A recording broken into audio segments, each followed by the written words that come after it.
Robert Arellano, LRMS, at kagaya nung nakaraang taon, ako pa rin ang naging spokesperson para sa ating pagdiriwang sa Nazareno 2026. At narito tayo sa araw na ito upang sagutin ang dalawang mahalagang katanungan. Ano ba ang mga mangyayari o magaganap sa ating pagdiriwang at ano ang ating mga inaasahan? Alam po ninyo, taon-taon ang simbahan ng Quiapo ay dinudumog ng mga tao, hindi lamang upang masaksihan kung ano ang nagaganap dito. Subalit ang mga tao pumupunta sa Quiapo, dala-dala ang kanilang mga pangarap at panalangin sa buhay. Ito ay paraan at pagpapakita ng kanilang masining pagmamahal sa ating Panginoon. At nagaganap ang mga saysayang tagpong iyon dito sa Quiapo, sa lungsod ng Maynila. Kaya nga po, patuloy pa rin tayo sa pag-anyaya sa bawat deboto at sa mga taong nais makabahagi ng ating pagdiriwang na tuloy-tuloy pa rin ang ating debosyon na ating ipinapakita sa pamamagitan ng translasyon at isinasagawa nagpapatuloy hanggang sa ating pagmimisyon. Dahil naniniwala kami na ang kaganapang ito hindi lang natatapos sa posisyon o sa pagdiriwang tuwing ika-9 ng Enero, kung hindi pagpunta natin sa ating mga bahay, sa ating komunidad, dito nagaganap ang tunay na laban. Dito ipinapakita ang ating misyon. Para sa taong ito, tayo ay patuloy na nagkakaroon ng iba't ibang mga gawain. At sa Nazareno 2026, ito po ay nakapaloob sa 10 araw mula December 31 hanggang kapistahan ika-9 ng Enero. At ang aming layunin, lagi natin sinasabi, palalimin ang debosyon kay Jesus Nazareno, hindi sa rebulto. Pagsamba, hindi pagsampa. Ito yung malawakang panawagan namin taon-taon. Dahil kung inyong mapapansin, nagkakaroon ng maraming pagbabago taon-taon para sa ikabubuti ng bawat isa. Kung inyong mapapansin, magbigay tayo ng halimbawa mula sa dating pagdiriwang, ito ay ating tinatawag na translasyon, ngunit ngayon, ito ay tinatawag nating Nazareno. Dati, tinatawag natin ang imahen ng Black Nazarene, pero ngayon, pinatutukoy natin ito bilang Jesus Nazareno. Kaya nga taon-taon, tayo ay nagkakaroon ng mabuting pagbabago para sa ikabubuti ng bawat isa. At ang aming dalangin, ang palalimin ang debosyon kay Jesus Nazareno, ang pananampalataya sa nag-iisang Diyos, Diyos na banal at makapangyarihan. Kaya ang tema natin para sa taong ito, dapat siyang tumaas at ako na may bumaba. Hamon sa John 3 verse 30, na ang ibig sabihin nito, kagaya ng mga nagtaong panawagan namin, ang tunay na sentro at bida ng selebrasyon ay si Jesus Nazareno at hindi ang mga deboto. Ang mga deboto sa pagpapahayag ng ating pananampalataya, tayo ay nagpapakumbaba upang iangat ang tunay na makapangyarihan, ang tunay na sa atin ay magliligtas. At yan ay walang iba kung hindi sa Jesus Nazareno. Kaya ang aming malawakang panawagan din, naway sa pagdiriwang natin ng Nazareno 2026, ang tunay na makita, ang tunay na maramdaman ay ang ating mahal na Poong Jesus Nazareno. At hindi ang mga taong nakasampa, hindi ang mga taong umaakyat, kundi ang mga taong sumusunod sa alituntunin ng simbahan at higit sa lahat, sumusunod sa kalooban ng Diyos. Kaya nga po, patuloy ang ating misyon na ipagdiwang sa pamamagitan ng banal, maayos at ligtas ang kapistahan ni Jesus Nazareno. 3 mahalagang salita: banal, maayos at ligtas. Hindi lang po ito simpleng salita na aming hinango. Sa bawat salitang pong iyan, may mga nakapaloob na hanay at institusyon para masiguro na ang ating misyon ay ating maaabot. Magbigay tayo ng halimbawa. Banal. Sa likod ng salitang banal, nandyan sa loob ang mga grupo, ang simbahan ng Quiapo Church upang mapanatili ng ating pagdiriwang ay magkaroon ng tunay na pagpapahayag ng pananampalataya. Sa usaping maayos at ligtas, narito ang mga hanay mula sa unit ng ating pamahalaan, ang ating mga volunteers, both private and public, men in uniform, local government, na nagtutulungan para sa iisang diwa, maging maayos at matiyak na ang bawat isa ay ligtas sa pagdiriwang. Kaya nga, sa mga sandaling ito, nais namin ibahagi sa inyo sa 10 araw na pagdiriwang ng Nazareno 2026, may 3 pangunahing activity area na kung saan magaganap ang iba't ibang selebrasyon o yung tinatawag nating pagdiriwang or activities. Meron tayong mga pagdiriwang na ginaganap dito mismo sa loob ng Quiapo, sa Minor Basilica and National Shrine of Jesus Nazareno. Meron din tayong gawain sa Quirino Grandstand at yung ating traslasyon na mamaya po ay ipapaliwanag sa inyo ang ruta po natin. At sa atin pong nakikita dito sa loob po ng simbahan ng Quiapo, dito po ay magaganap pa rin po ang ating Thanksgiving procession. At ito po ang mga petsa, no? Sa December 31, 2025, ito po ay Wednesday, ang Thanksgiving procession po natin, ang assembly. Usually ito po ay nagaganap sa December 30, yung 12 midnight, pagputok ng December 31, bilang tanda ng ating pasasalamat sa mga grasya at biyaya na ipinagkaloob sa atin ng mahal na poong Jesus Nazareno.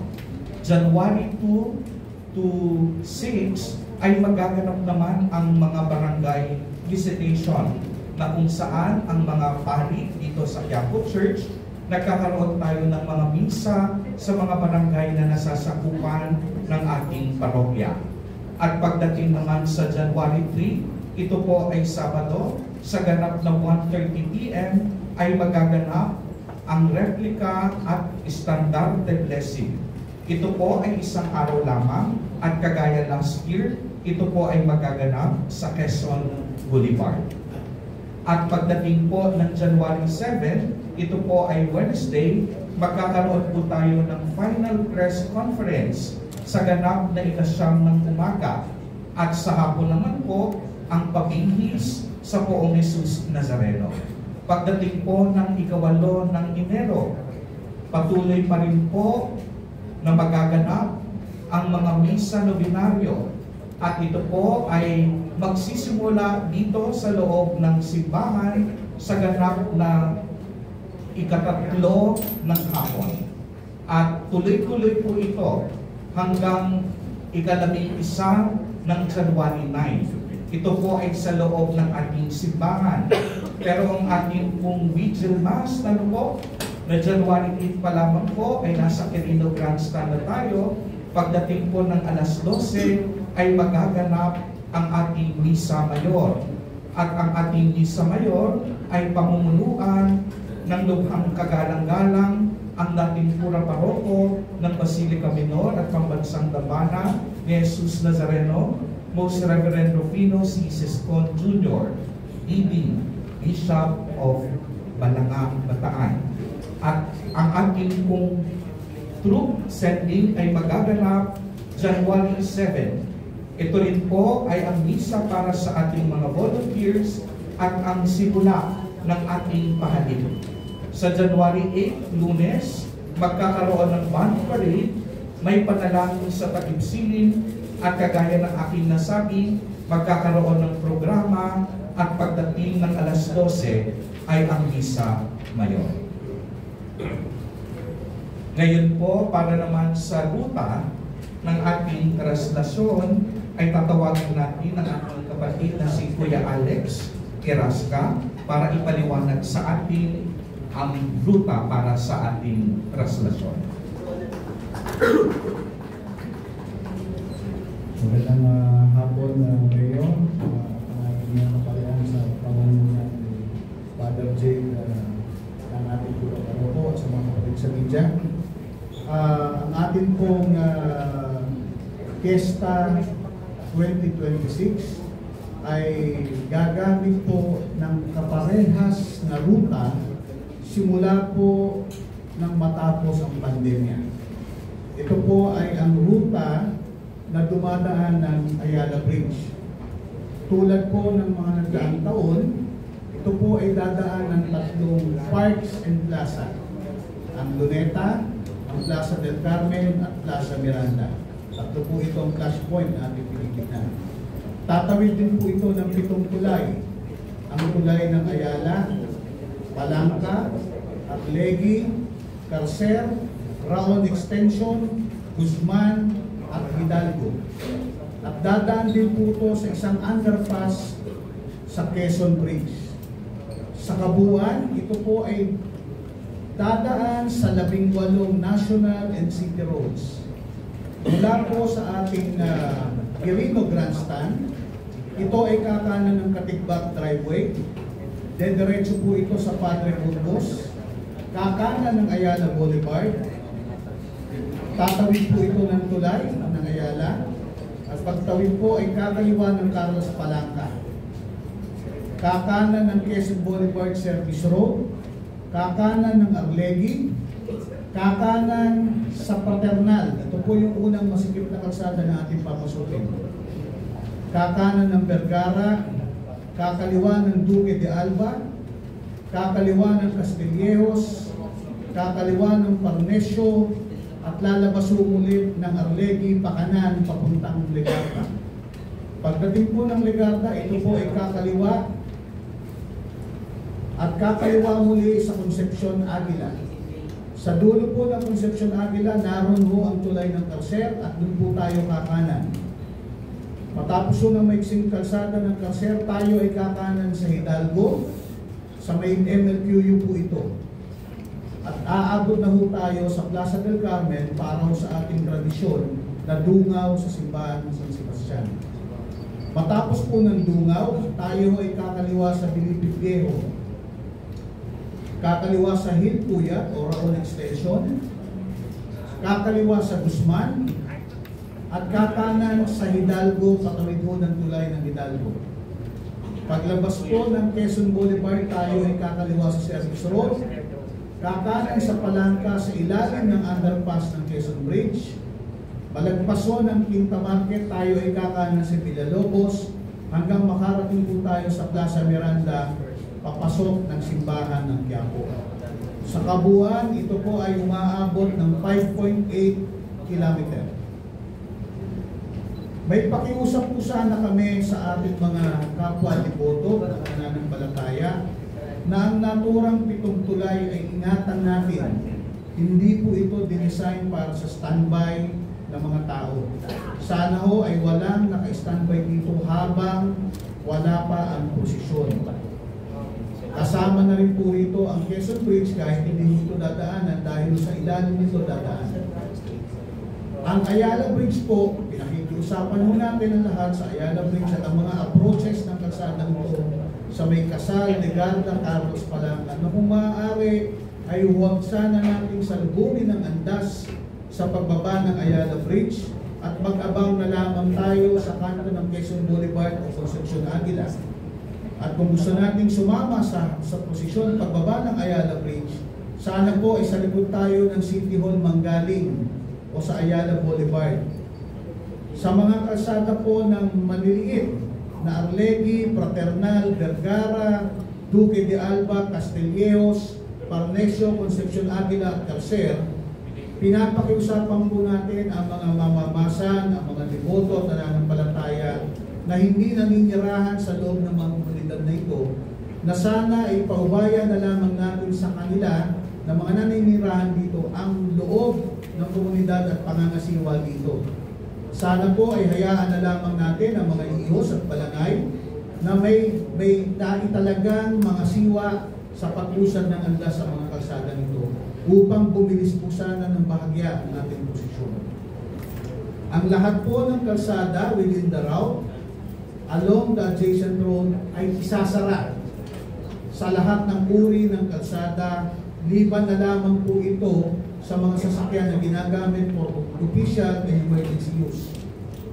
Bubuksan po ang mga naturang kalsada sa ating ruta matapos po itong madaanan at malinisan ng mga nakasanayan ng basura sa kalsada. Sa pagpasok po sa ating simbahan, pinakikiusap po ang lahat na ang daanan po lamang natin ay sa Carlos Palangka at Villalobos. Kung kayo po ay may mga dalang gamit, pinapakiusap po namin ang sana ay maunawaan ninyo na kayo ay dadaan sa mas mahigpit na security measures na gagamitan mo ng mga baggage scanners. Ang nakagis na po nating pagpupugay o pahalik sa Ross Boulevard na sa grandstand ay dadaan sa Ross Boulevard via Calao Extension. Para po matiyak na ang mga naturang ruta ay naaayon at ligtas sa anumang problema, sa November 25, 5 a.m., magaganap po ang ating walk-through route inspection. Kaugnay naman po ng ating mga pakiusap sa ating mga kapwa devoto na mga do's and don't po para sa pagdiriwang na ito. Pinapakiusapan po natin ang lahat na tayo ay magkaisa at tumalima sa mga alituntunin ng simbahan at pamahalaan. Ang tema po natin ay naglalayong itaas ang ating mahal na Senyor, ang ating Panginoon, at tayo ay bababa. Sana po ay totohanin natin na ang ating mahal na Senyor, ang ating Panginoon, ang nakikita at hindi ang mga deboto, ang mga hiyos o mga mamamasa. Para po pangalagaan ang spiritual growth ng lahat, ang pakiusap po ay unahin ng magsimba at manalangin. Para po sa ating kalusugan, bagamat wala na po tayong pandemya, pinapakiusapan po rin ang lahat na kung maaari ay magsuot pa rin ng mga preventive face mask, gumamit ng hand sanitizer. Kung kayo po ay may lagnat na tumataas ng 37.5, sana po ay huwag na kayong sumama sa posisyon para huwag kayong makahawa. Kung mataas po ang inyong blood pressure, sana po ay magsimba na lamang tayo sa pamamagitan ng ating social media feed o telebisyon. Kung may mga simptomas po ng sipon, ubo, LPM, sore throat, pinapakiusap po sana namin na huwag na muna tayong sumama. Sa pagpupugay, pinapayagan po natin ang pagpahid ng panyo, subalit sana wala na po muna halik. Sa pangangalaga ng peace and order, sana po pinapakiusap namin sa mga nagtitinda, yung ating po mga ambulant vendor, na sana wala ho kayo sa ruta, wala ho kayo sa immediate vicinity. Doon na lamang po sana kayo magtinda sa mga peripheral road upang wag po tayo makaabala sa ating posisyon. Pinapakiusap sa ating mga balangay, sa ating mga grupo ng mga mamamasa na hindi ho natin pahihintulutan ng mga estandarte, ang mga malalaking replika, at sa mga kapatid po natin sa media, pinapakiusap po sana namin na wala ho tayong paliliparing drone. Meron hong tinalaga ang AFP at PNP na yun lamang ang lilipad na drone sa buong proseso. Pinakikiusap po sa lahat ng magsisimba at makikisa sa pagdiriwang ng ating kapistahan, huwag na po tayong magdala ng backpack, ng mga kalan at picnic materials. Huwag po sana tayo magdala ng hooded jacket, ng payong dahil makakasakit po ito at mga selfie stick. Pinapayagan po ang pagdala ng transparent jacket at transparent na plastic bag para sa ating mga dumi. Para po sa kabuuang kondukta ng posisyon, pinapayagan po ang pasanan, ang paghila ng lubid, ang pagsalya, ang pagpahid ng panyo o tuwalya, ang pagsampa sa likod kung saan nandun po ang krus, Subalit pinakikiusap po, mahigpit kong pinakiusap na sana ay wala nang sasampa sa ating andas. Bilang pagpapatuloy po, ang ating bagong andas ay katulad pa rin po ng andas nitong nakaraang 2 taon. Ang layunin po nito ay maibalik ang nakagisnan sa mga nakaraan ng panahon na bukod tanging ang ating mahal na Senyor lamang na nakikita at hindi ang mga iyos at deboto na nakatakip dito.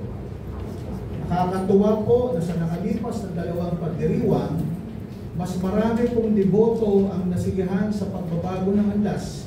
Kaya ito po ay patuloy nating pinapaunlad. Sabi nga po, ito ay nasa proseso ngayon ng work in progress. Ang bago po sa ating andas, dati po ito ay may 3 malaking gulong lamang. Ngayon po ito ay ginawa ng 4 na gulong na parang na puro gawa po ito sa gulong ng forklift. Dati po ito ay meron lamang timon para igiya ang andas. Ngayon po ay meron na po itong manibela kagaya ng isang normal na sasakyan.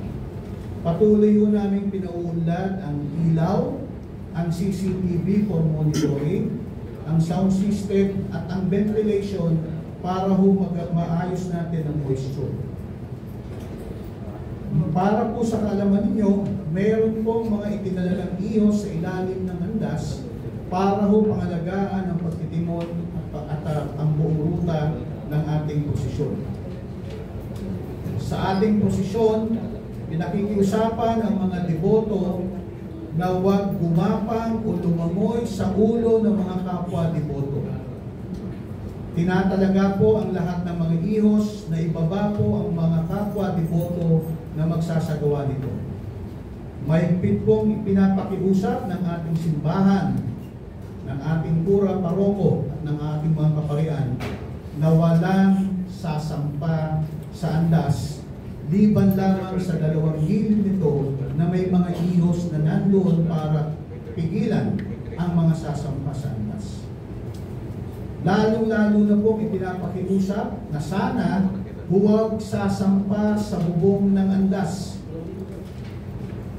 Kaya po pinakikiusapan namin ang lahat ng establishmento o bahay sa daraanan ng posisyon kung meron kayong bubong o canopy na nakalawit sa kalsada. Kung meron man po kayong makitang mga bata na umaakyat sa inyong bubong at canopy, pakisaway na po ito at pababain dahil sa mas malamang ito po ay nagbabalak na sumampa sa bubong ng andas. Para sa kaalaman po ng lahat, ang record po ng mga major fractures o medical incident natin nitong nakaraang 2 kapistahan at mahal na araw ay pawang sa mga kabataang sumasampa sa bubong ng andas at lumulundag mula rito. Mainit po ang bubong kaya hindi ho tatagal ang taong sumampa rito. Ito ho ay napakataas, mahigit 3 metro po ang taas nito at kung lulundag ho tayo rito ay malamang masisira ho ang ating katawan. Kaya pinakikiusapan mo lahat, may krus po na may mahahawakan sa likod. Sana po ay doon na lamang tayo humawak sa ating andas. Huwag po sana natin salubungin ang posisyon para mas maging maayos ang pagdaloy ng ating andas. Ang kapistahan po ng Nazareno ay dapat maging pagdiriwang, hindi pagpapakasakit o pagpipigati.